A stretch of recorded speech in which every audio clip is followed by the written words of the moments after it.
হৃদয়, আজকে তুই গোলকি দাঁড়াইস আর আমি ডিফেন্সে থাকবো, তাহলে কিন্তু খেলা অন্যদিন থেকে আজকে সুন্দর হবে বেশি। এই রনি, একটু বাজারে যাওয়ান লাগবো, কিছু বাজার সদাই করা লাগবো। আমি যাইতে পারবো না আব্বা, আমি মাত্র স্কুল থেকে আসছি, আমি এখন ফুটবল খেলতে যাব। আরে বেশি দেরি হইব না, দোকানে সব সদাই নেওয়া আছে, তুই যাবি সদাইগুলো নিয়ে চলে আসবি। যা যা। সমস্যা কি আপনার? আপনি নিজে যাইতে পারেন না, আমারও বলেন কেন? আরে আমি তো চাচার লাগে একটু পাশের গ্রামে যাবো, একটু কাম আছে।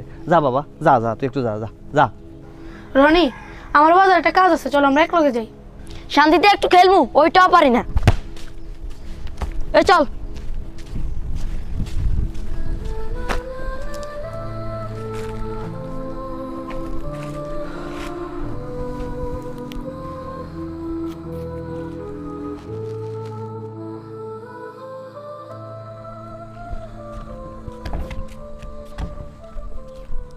তোর বাজারে কি কাম রে? ওই যে আমি স্টুডিওতে যাব একটা ছবি আনতে। আচ্ছা, তুই তোর বাবার সাথে এমন আচরণ করিস কেন? আমি